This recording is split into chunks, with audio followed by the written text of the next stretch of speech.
मयंक एक multinational company में branch manager की जॉब करता था।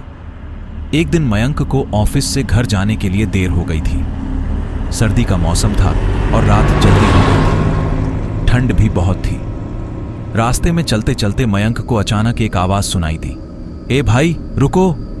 मयंक वहीं रुक गया और पीछे मुड़कर देखा, लेकिन पीछे कोई भी नहीं था।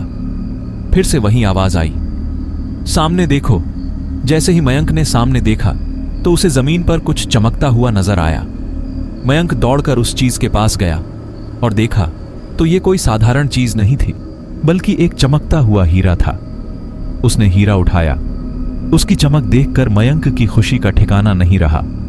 लेकिन मयंक को कहां पता था कि यह कोई साधारण हीरा नहीं, बल्कि एक मायावी हीरा है।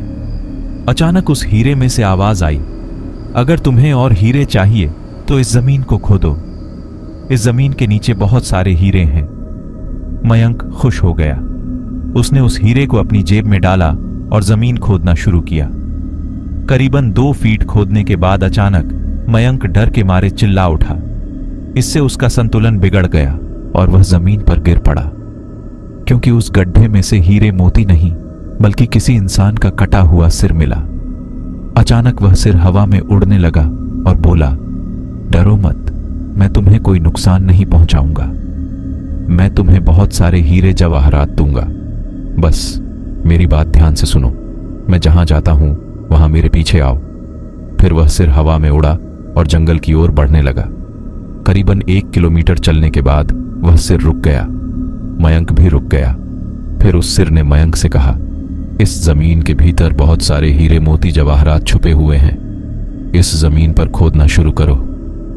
मयंक खुश हो गया और उस जमीन को खोदना शुरू कर दिया।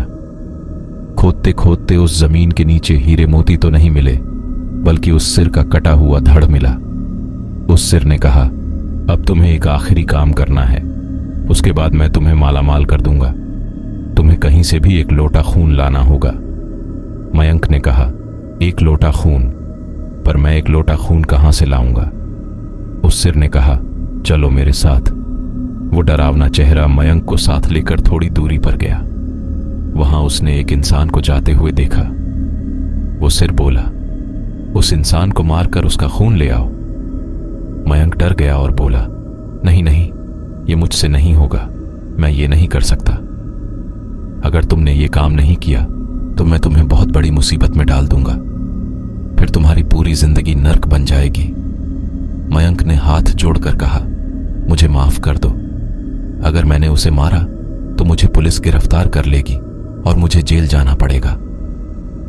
उस सिर ने अपने तंत्र मंत्र की शक्ति से एक छुरी और लौटा प्रकट किया और गुस्से से बोला, अगर तुम मेरा ये काम नहीं करोगे तो मैं तुम्हारे पूरे परिवार को मौत के घाट उतार दूंगा। मयंक ने मजबूरी में आकर उस आदमी को मार डाला और उसका खून लेकर उस सिर के पास गया। वो सिर खून देखकर बहुत खुश हुआ और बोला, ये खून मेरे शरीर पर डाल दो। उस सिर के कहने पर मयंक ने खून को उसके शरीर पर डाल दिया। फिर कुछ ही देर में वो कटा हुआ सिर उस शरीर पर जुड़ गया। ये सब देखकर मयंक की हालत खराब हो गई। वो उस भूत को देखकर बहुत डर गया।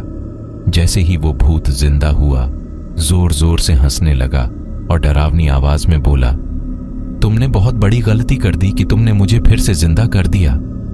अब मैं सिर्फ तुम्हें ही नहीं, बल्कि इस पूरे शहर को मौत के घाट उतार दूंगा। डर के मारे मयंक के मुंह से आवाज भी नहीं निकल रही थी। वो अपनी जान बचाने के लिए वहां से दौड़ा, लेकिन उस भूत ने छलांग लगाकर मयंक को जमीन पर गिरा दिया और बोला, मुझे बहुत भूख लगी है, अब मैं तुम्हारा मांस खाऊंगा। जैसे ही उस भूत ने मांस खाने के लिए आगे बढ़ा, तुरंत ही उसका सिर धड़ से अलग हो गया। मयंक समझ नहीं पाया कि आखिर ये चमत्कार हुआ कैसे। जब मयंक ने पीछे मुड़कर देखा तो एक अघोरी बाबा खड़े थे।